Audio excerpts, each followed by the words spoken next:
김순례 씨 되시죠? 아침 10시였습니다. 저는 막 설거지를 끝내고 행주로 손을 닦던 참이었는데 모르는 번호로 전화가 왔습니다. 받을까 말까 잠깐 망설였지만 요즘 병원 예약도 이런 번호로 오는 경우가 있어서 그냥 받았습니다. 네, 맞는데요. 서울경찰청 사이버수사대 박성훈 수사관입니다. 혹시 어제 문자 하나 누르신 거 있으세요? 저는 잠깐 생각했습니다. 어제 문자라면 맞다. 어제 오후에 문자 하나가 왔었습니다. 오래 연락이 끊겼던 친구 딸이 결혼한다고 청첩장이라고 했습니다. 반가운 마음에 별 생각 없이 눌렀던 기억이 났습니다. 네, 청첩장이라고 해서 눌렀는데요. 전화기 너머에서 잠깐 침묵이 흘렀습니다. 그리고 수사관이 말했습니다. 큰일 났습니다. 그거 누르신 분들이 전부 피해를 입으셨는데요. 혹시 어제 이체 같은 거 하신 거 있으세요? 그 순간 저는 다리의 힘이 완전히 풀려버렸습니다. 그냥 주저앉았습니다. 행주가 손에서 떨어지는 것도 몰랐습니다. 어제 오후 다른 번호로 걸려온 전화가 머릿속에서 번개처럼 스쳐 지나갔습니다. 자신을 경찰 수사관이라고 밝힌 남자의 목소리. 계좌가 범죄에 연루됐다는 말. 안전 계좌로 옮기지 않으면 동결된다는 말. 그리고 제가 손을 떨면서 누른 그 송금 버튼까지. 5천만 원이었습니다. 어머님, 여보세요? 수사관의 목소리가 들렸지만 저는 한동안 말이 나오지 않았습니다. 입을 열려고 했는데 목에서 아무 소리도 나오지 않았습니다. 그냥 눈물이 먼저 흘렀습니다. 제가 어제 보냈어요. 5천만 원. 수사관이 조용히 말했습니다. 신고 접수하겠습니다. 지금 바로 은행에 지급정지 신청하셔야 합니다. 저는 전화를 끊고 나서도 한참 동안 바닥에 앉아 있었습니다. 부엌 타일이 차가운 것도 느껴지지 않았습니다. 20년이었습니다. 20년 동안 한 달에 조금씩 외식 한 번 줄이고 버스 한 정거장 더 걸어가면서 모은 돈이었습니다. 나이 들어서 몸이 아플 때 딸한테 손 벌리지 않으려고, 딸 짐 되지 않으려고 모은 돈이었습니다. 그게 하루 만에 사라진 것이었습니다. 어떻게 그 말을 그대로 믿었을까? 어떻게 그렇게 바보같이 눌러버렸을까? 저 자신이 너무 한심했습니다.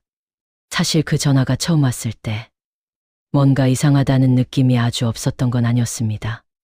그런데 그 목소리가 너무 침착하고 또렷했습니다. 게다가 제 이름과 생년월일 앞자리를 정확히 말하는데 저는 그 순간부터 완전히 믿어버린 것이었습니다. 경찰이 그걸 아는데 가짜일 리가 없다고 생각했습니다. 무서운 마음에 빨리 조치해야 한다는 생각뿐이었습니다. 그 사람이 시키는 대로 인터넷 뱅킹을 열고 계좌번호를 입력하고 금액을 넣고 버튼을 눌렀습니다. 그리고 바로 다음 날 아침에 경찰에서 전화가 온 것이었습니다. 1시간 차이였습니다. 진짜 경찰에 신고가 들어가서 수사가 시작되기까지 딱 1시간. 그 1시간만 먼저 알았더라도 막을 수 있었을 텐데. 은행에 전화해서 지급정지를 신청했습니다. 하지만 담당자는 조심스럽게 말했습니다.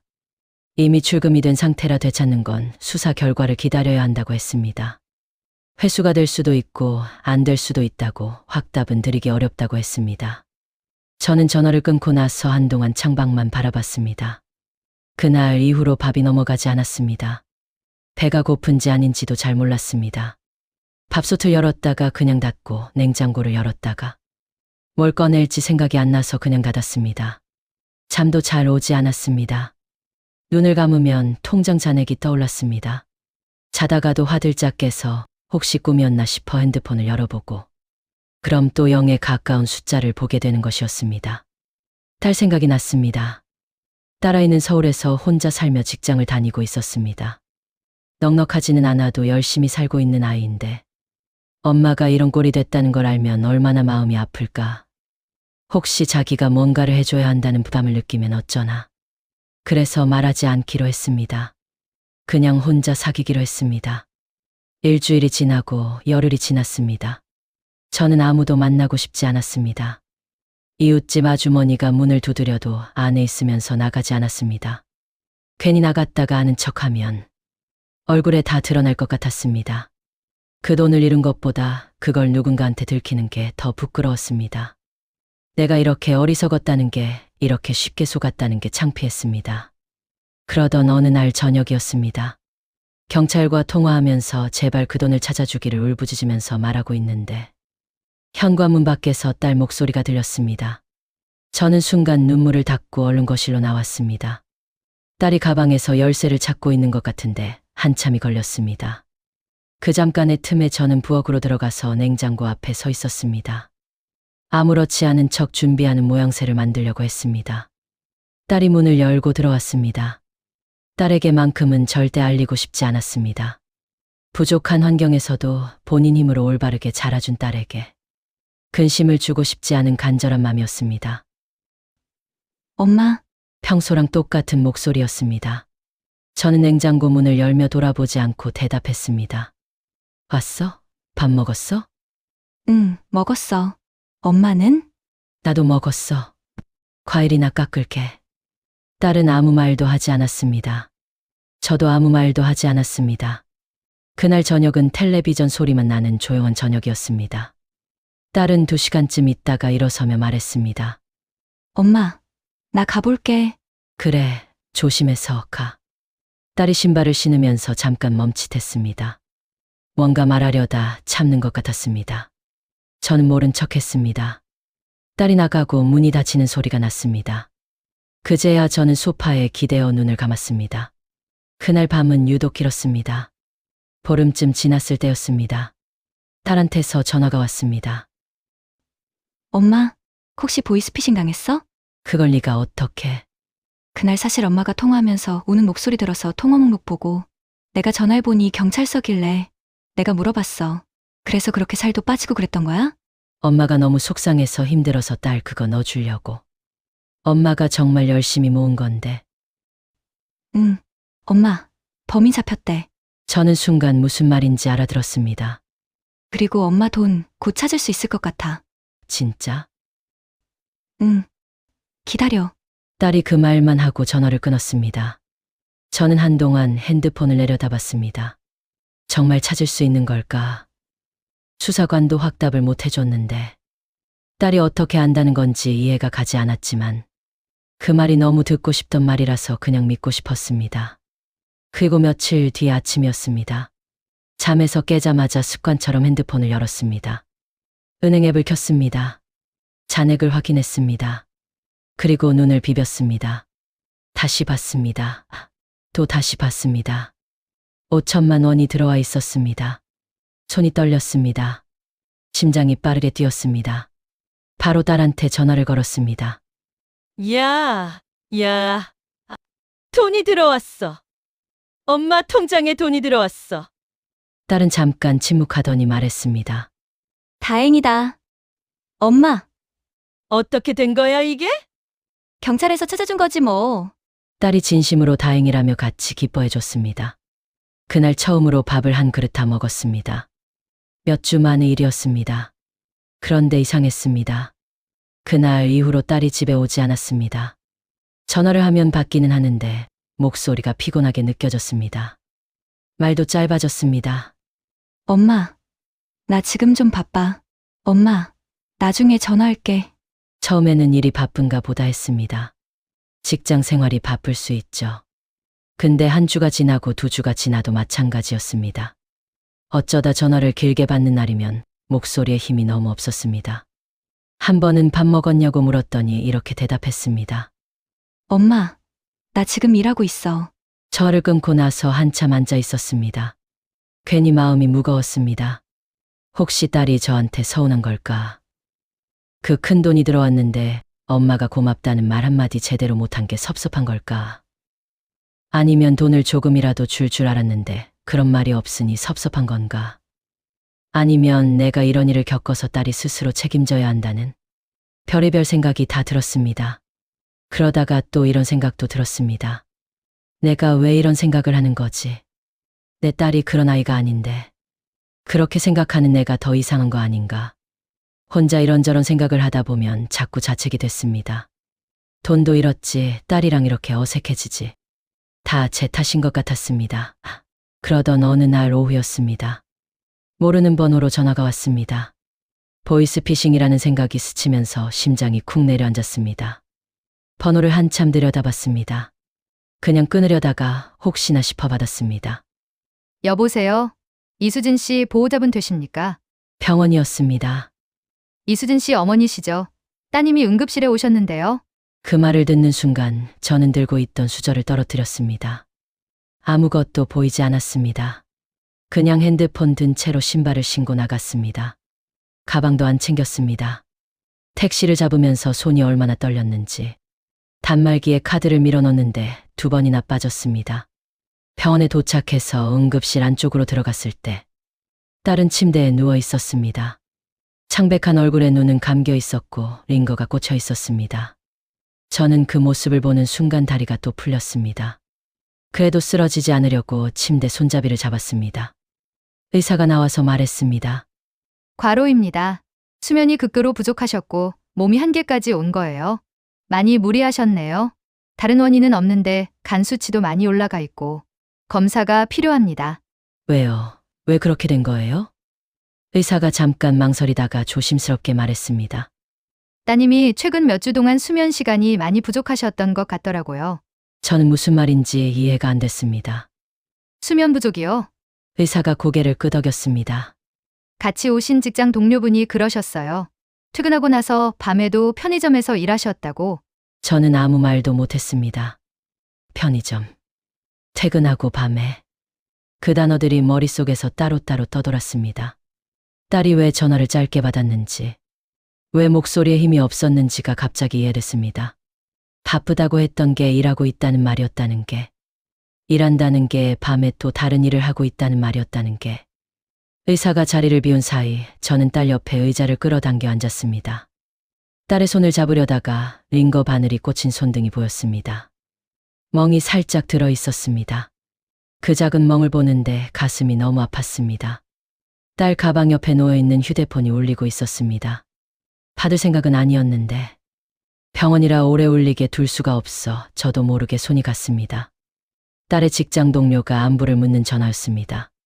괜찮다고 대신 이야기하고 전화를 끊으려는 순간 울리는 카톡. 대출 상환의 정의를 안내하는 카톡이었습니다. 혹시 나 몰래 빚을 진 건가 하는 겁나는 마음에 열어보고 저는 머릿속이 하얘지기 시작했습니다. 대출 실행일, 대출 금액, 월 상환액. 그 숫자들이 눈에 들어오는데 머릿속이 하얘지기 시작했습니다. 대출 금액이 5천만 원이었습니다. 실행일은 제 통장에 돈이 들어온 날보다 며칠 전이었습니다. 저는 딸 핸드폰을 손에 쥔 채로 한동안 움직이지 못했습니다. 범인이 잡혀서 돈을 찾았다고 했습니다. 경찰이 회수해 줬다고 했습니다. 저는 그 말을 믿었습니다. 믿고 싶었습니다. 그런데 그게 아니었습니다. 그 돈은 딸이 대출받아서 넣어준 것이었습니다. 엄마가 현관문 앞에서 울면서 제발 찾아달라고 매달리는 소리를 듣고 딸이 혼자 은행에 가서 대출받아서 엄마 통장에 넣어준 것이었습니다.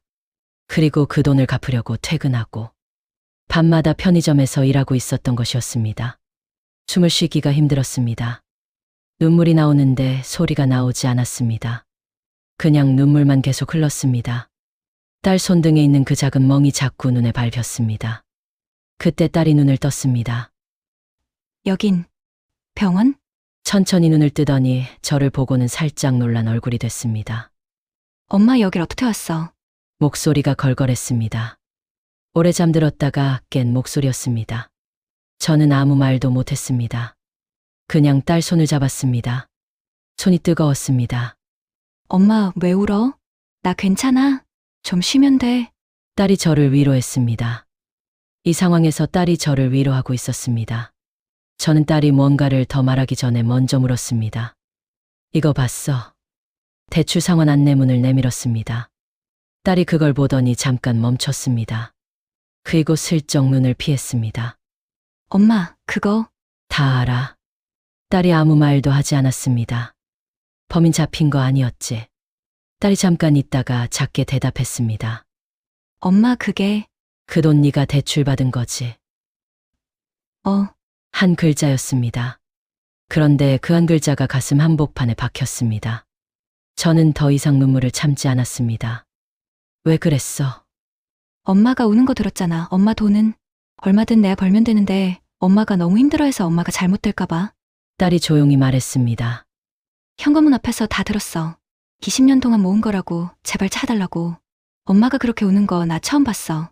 저는 말을 잇지 못했습니다. 엄마가 그렇게 우는데 내가 어떻게 그냥 가. 딸이 말하다가 멈췄습니다. 눈가가 빨개졌습니다. 엄마 돈이잖아. 엄마 노후 자금이잖아. 엄마가 아프면 쓰려고 모아둔 거잖아. 그래도 그렇지 이렇게까지 하면 어떡해. 나 아직 젊잖아, 엄마. 딸이 눈물을 닦으면서 말했습니다. 나는 또 벌면 되잖아. 엄마는 이제 더 모으기 힘들잖아. 저는 그 말을 듣는 순간 완전히 무너졌습니다. 딸이 아직 젊잖아. 나는 또 벌면 되잖아. 그 말이 이렇게 클 줄 몰랐습니다. 퇴근하고 밤마다 편의점에서 서 있으면서 발이 아프고 눈이 풀려도 버텼을 딸이 너무 선명하게 그려졌습니다. 그렇게 버티면서도 엄마한테는 아무 말 않고 그냥 바쁘다고만 했던 그 마음이 바보같이 저는 딸을 끌어안았습니다. 이 바보 같은 거사. 딸이 처음엔 가만히 있더니 어느 순간부터 어깨를 들썩이기 시작했습니다. 소리 없이 울고 있었습니다. 저도 울었습니다. 병실이 조용해서 우리 둘이 우는 소리만 들렸습니다. 한참을 그렇게 있었습니다. 딸이 퇴원하던 날 저는 딸을 집으로 데려왔습니다. 며칠 쉬어가라고 했습니다. 딸이 소파에 누워 텔레비전을 보는 동안 저는 안방에서 통장을 꺼냈습니다. 그리고 딸 옆에 앉아 통장을 내밀었습니다. 이거 가져가. 딸이 멈칫하며 통장을 받습니다. 엄마 이게 뭐야? 네 돈이잖아. 대출 갚아. 딸이 고개를 저었습니다. 됐어. 엄마? 나 많이 갚았어. 이제 조금밖에 안 남았어. 안 돼. 저는 딸 손 위에 통장을 얹었습니다. 엄마 이 돈 갖고 있으면 편히 못 살아. 밥도 안 넘어가. 딸이 잠깐 저를 바라봤습니다. 엄마, 받아. 이건 네가 번 돈이야. 이건 내가 가지려고 번 게 아니야. 엄마. 네 돈 맞아. 네가 밤마다 일해서 번 돈이야. 딸이 입술을 깨물었습니다. 눈이 다시 빨개지기 시작했습니다. 엄마, 나중에 진짜 어려워지면 그때 쓰면 되잖아. 나중에 어려워지면 저는 딸 손을 꼭 쥐었습니다. 그때는 너한테 기댈게. 그때는 가끔만 한 번씩만 돌아봐줘. 그게 엄마한테 더 큰 돈이야. 딸이 아무 말도 하지 않았습니다. 그냥 통장을 두 손으로 쥐고 아래를 내려다봤습니다. 눈물이 손등으로 떨어졌습니다. 저는 딸을 다시 안았습니다. 그날 이후로 알게 됐습니다. 5천만 원이 사라졌을 때 제가 잃은 건 돈이 아니었습니다. 마음이 무너진 것이었습니다. 그리고 그 마음을 다시 세워준 건 딸이었습니다. 지금도 딸은 가끔 집에 옵니다. 문을 열고 들어오면서 제일 먼저 하는 말이 있습니다. 엄마, 다 먹었어? 그 말이 들릴 때마다 저는 그날 현관 앞에서 혼자 울던 제가 생각납니다. 그리고 그 소리를 문 밖에서 듣고도 아무 말 없이 들어왔던 딸이 생각납니다. 돈은 잃으면 다시 벌 수 있습니다. 하지만 그날 딸이 문 앞에서 듣고도 아무 말 않고 들어오던 그 마음은 평생 갚아도 다 갚지 못할 것 같습니다. 저는 세상에서 제일 큰 부자입니다. 통장에는 아무것도 없어도 그 딸 하나가 있으니까요. 여러분이라면 그 문 앞에서 어떻게 하셨겠습니까? 제 행동에 공감하신다면 구독과 좋아요를 부탁드립니다.